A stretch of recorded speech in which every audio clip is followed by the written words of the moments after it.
Okay, one of the next steps is we've got to glue the sensor in. So we've got it there. I've adjusted it so its position's quite good.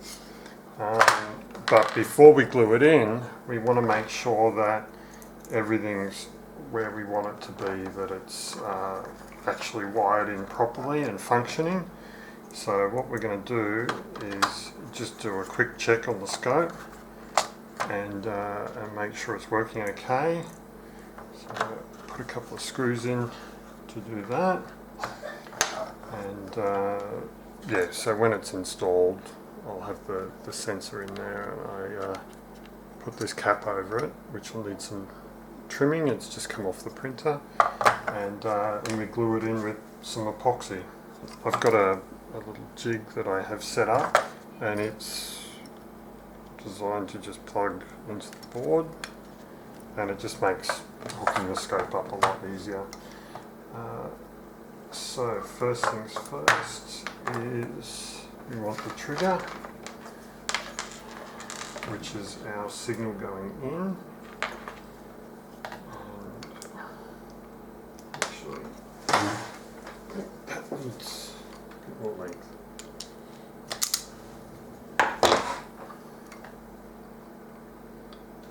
Then, I'm not sure what this is. It's one of the further signals, probably more relevant for tuning. Actually, I'll leave it off for the moment. And we want, these are our main signal ones, and that's goes to there, goes to there.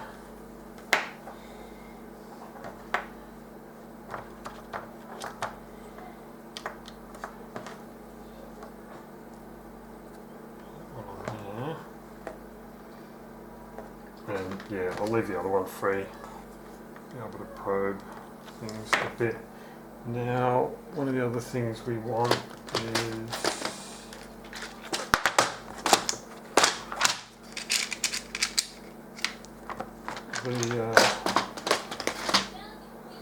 the pots. I think I mentioned it. Oh, these are 5K pots, but I think I'll be going to 2K pots at some point.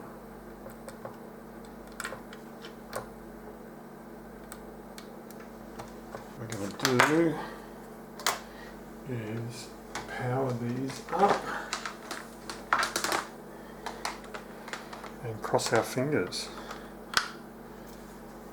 So let's set the trigger, this source to be channel 4, which isn't on. It's going to detect that.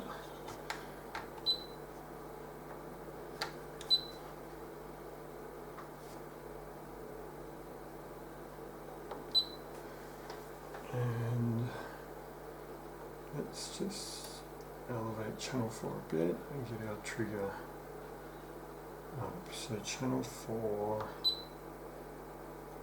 DC coupling, yeah, that'll be okay.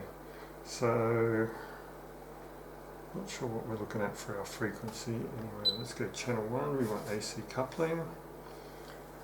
And we don't have a cap in there.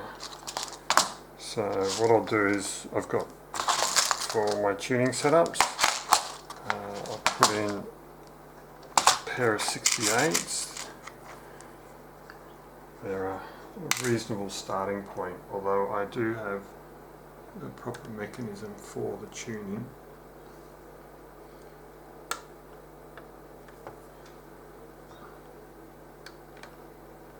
And we're getting a signal, which is good. We're also getting some noise, but that could be anything. So, and we have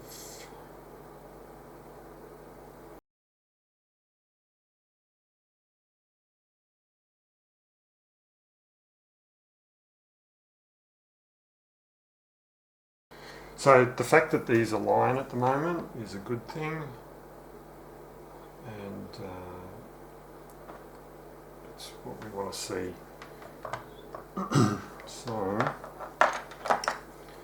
let's have a look at, yeah, so we can see as the signal goes up, we're getting a peak going up. So let's have a look at this.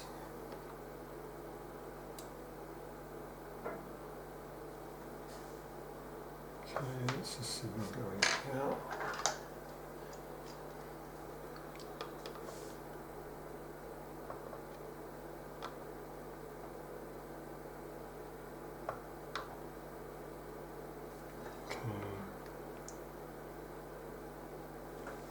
So that's the signal coming in there.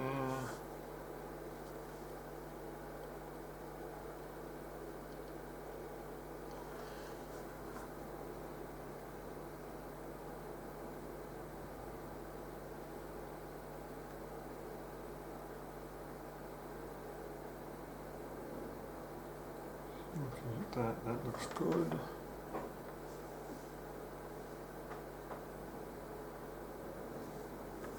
Yeah, that's because it's not tuned. So, and this is, I'm just probing a probe point on the, yeah, so that's looking good. So we've got, this is the difference between the two signals amplified, and then we've got it where it actually goes and flips over the bottom half of the signal, so we get up and up. So, and that looks like it's good, everything looks aligned. So if we have a look at reference, yeah, reference signal, we have a look at the ingoing, so that's the signal going into the sensor. And you can see that it's actually reversed. But what happens is when we,